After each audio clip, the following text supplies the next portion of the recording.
The sun was sinking low across the wide Montana sky when Sarah Whitfield heard a knock at her door. She had been kneading bread at the rough-hewn kitchen table, the smell of yeast and wood smoke filling the cabin. For a long moment, she hesitated. Visitors were rare on her homestead, especially since her husband Thomas had died nearly 2 years before.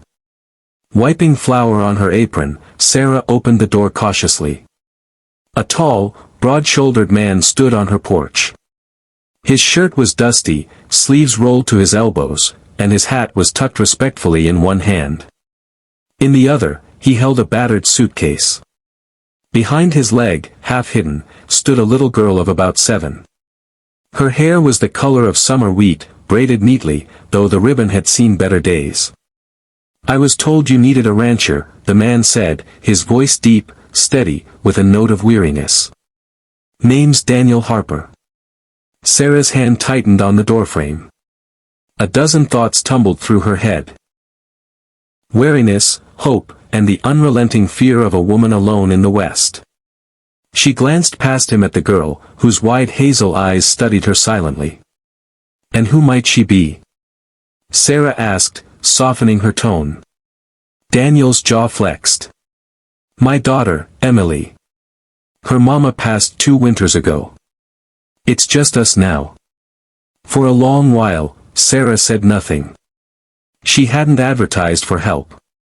But her neighbor, old Mrs. Cartwright, had often reminded her she couldn't keep the ranch afloat alone. The cattle needed tending, fences mended, and her young son, Samuel, deserved a father's steady hand. Perhaps Mrs. Cartwright had meddled again.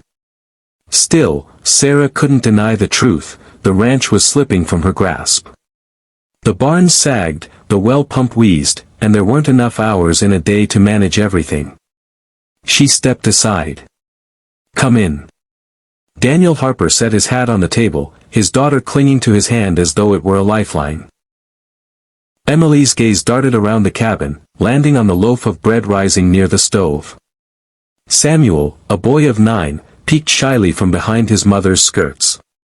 The 2 children regarded each other with the wary curiosity of strangers. Then, as though sensing some shared loneliness, they both smiled. Sarah noticed, and it stirred something in her heart she hadn't felt in a long time. The days that followed tested them all. Daniel proved himself a hard worker, rising before dawn, his muscles straining as he hauled water, mended broken gates, and rode out to bring in strays. He never complained, though Sarah noticed the deep shadows under his eyes when he thought no one was looking. At first, Sarah kept her distance. She gave him tasks, cooked the meals, and tried not to notice the way his voice carried warmth when he spoke to Emily, or how Samuel's laughter returned after so many silent months. But as summer stretched across the land, the barriers between them began to soften. One evening, Sarah stepped out onto the porch and found Daniel fixing the hinge of her door by lantern light. His shirt was damp with sweat, clinging to the curve of his shoulders. "You don't have to work after supper," she said gently. He looked up, eyes steady. "This ranch needs every bit of mending it can get." "I reckon I do too." The words caught her off guard. She realized then that Daniel wasn't just working to earn his keep, he was piecing together a life that had been shattered, much like hers. The children grew inseparable. Samuel taught Emily to fish in the creek, while she showed him how to braid twine into dolls. Their laughter echoed across the fields, and sometimes, when Sarah heard it, tears pricked her eyes. She had forgotten the sound of a full home. But not everyone in town welcomed Daniel. At church one Sunday, Mrs. Aldridge whispered loudly enough for Sarah to hear, "A widow and a drifter, both with baggage. What kind of home is that for children?" Sarah held her head high, though the words stung. That night, she found Daniel by the corral, staring out at the horizon. "You heard them," he said without turning. "I did," she admitted. "But I also know how much stronger this ranch is since you came. And how much brighter my boy's smile has become. That matters more to me than gossip." For the first time, Daniel's guarded expression softened. "You're stronger than most men I've known." And you're kinder than most, she replied. Their eyes met, and for a heartbeat, the world stilled. Autumn arrived with its golden fields, but also with hardship. A storm swept through, tearing down fences and scattering cattle. For 3 days and nights, Daniel rode out, soaked to the bone, bringing the herd back. On the final night, Sarah waited at the door with a lantern. When he staggered in, mud-streaked and exhausted, she caught his arm. "You'll kill yourself working like this," she scolded, but her voice trembled.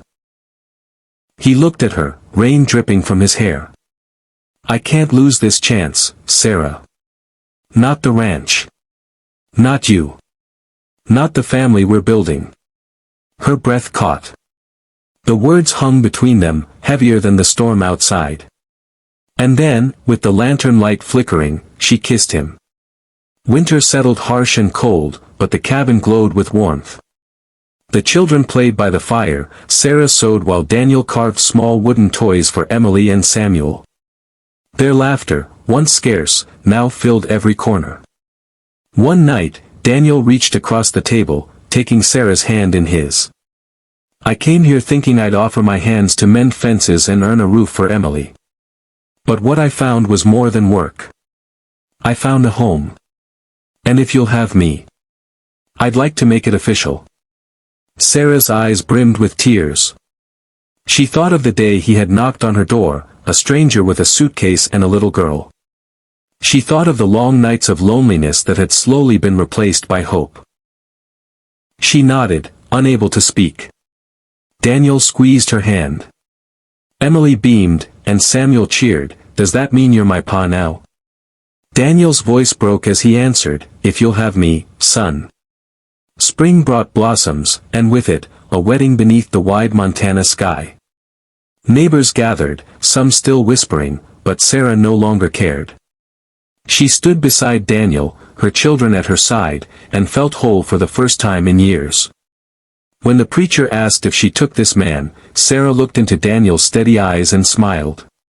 "I do," she said. And Daniel, his hand trembling only slightly, vowed the same. The ranch, once on the brink of ruin, thrived again. But more than that, a broken family, 2 widowed hearts and 2 lonely children, had become something new. Something whole. A home.